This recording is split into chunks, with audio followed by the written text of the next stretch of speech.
dopo 4-5 giorni sono venuti i tedeschi e mi avevano scambiato per un altro. A un certo momento mi hanno portato al Feldkommandantur nel comune, faceva le vici del podestà, non so, era un ufficiale tedesco, il quale, siccome era stato rubato della roba, specialmente un'arma, allora mi ha detto che era possibile passare per le armi, cioè dovevo vedere come succedevano le cose, perché potevo essere anche fucilato lì in piazza. E io ho detto no, io sono partito a fare il volontario per combattere gli inglesi, per combattere gli americani, perciò mandatemi al fronte ma non ammazzatemi qui.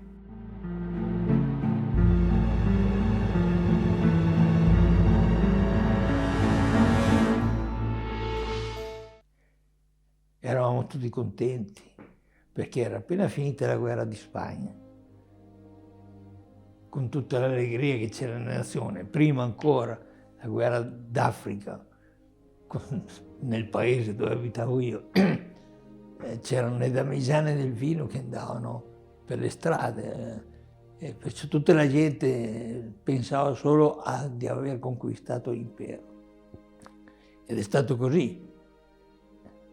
Dopo, quando siamo entrati in guerra, cosa è successo? Che sia a scuola, sia per le strade, tra di noi si parlava, poi sabato c'era l'avviamento al militarismo, che si facevano le marce, le manovre col moschettino piccolo, e lì ti caricavi della patria, della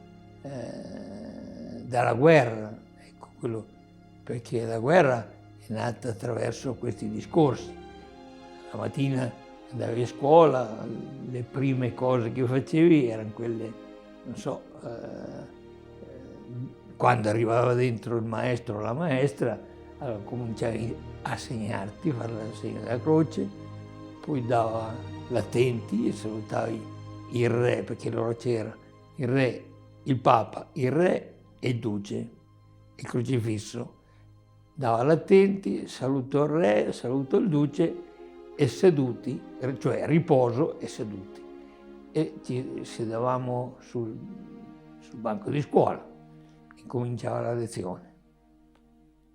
E poi c'era un periodo di storia, cioè anzi iniziava subito con la storia, dopo la preghiera, perché il giorno prima era successo, non so, un avvenimento in Abissinia e allora ci spiegava dove erano i nostri soldati, cosa facevano i nostri operai e via discorrendo.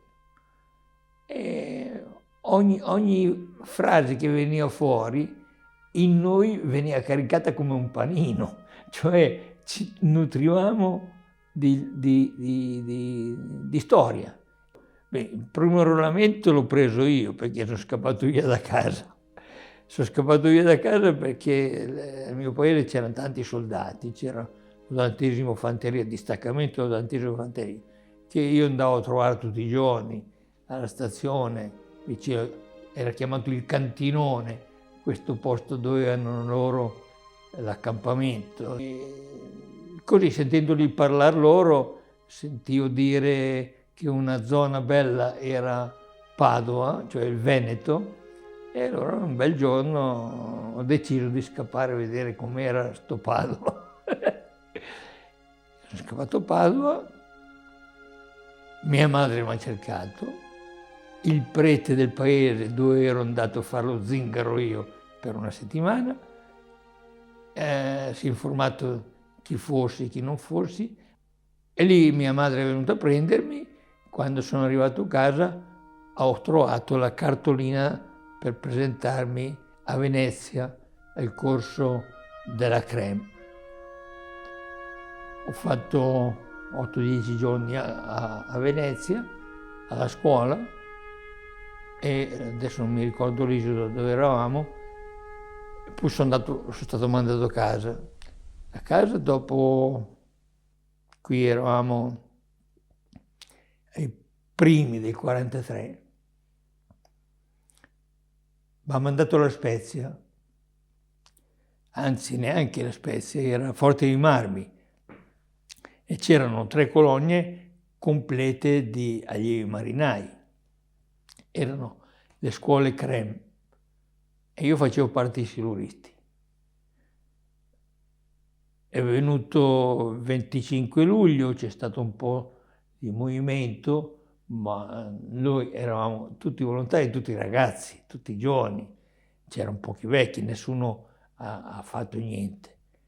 Dopo, più tardi, è arrivato l'8 settembre e l'ammiraglio ci ha radunati in questo grande salone, ma non salone, un piazzale enorme, e ha fatto tutto il discorso che doveva fare, e alla fine ha detto: se volete andare a casa vostra, vi danno il lasciapassare e prendete il vostro zaino con tutta la roba, anche con un materasso.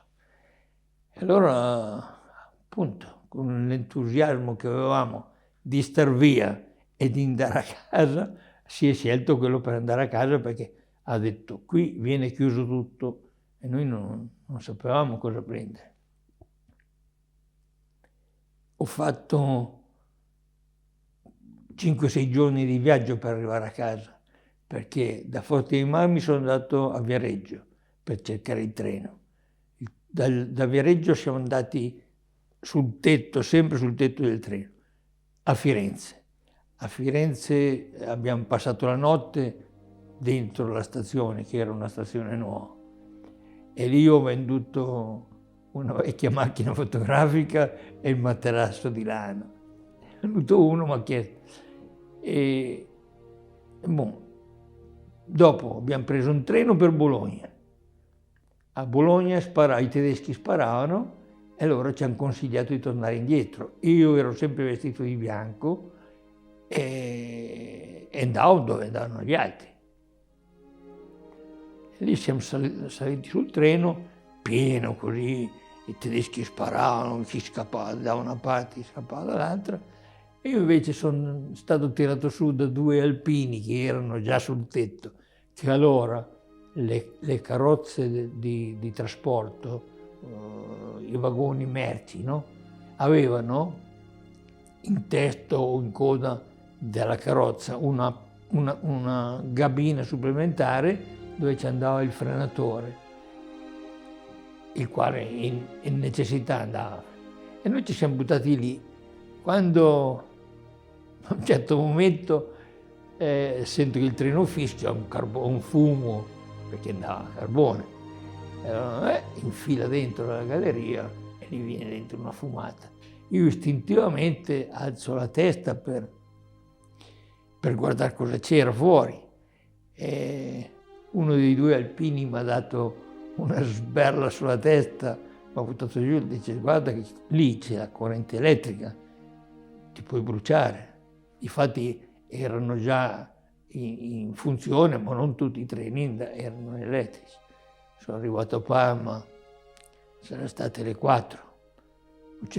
Ho messo giù i miei zaini e ho cercato di andarmi a lavare, andare in bagno. Quando sono venuto fuori non c'era più nessuno.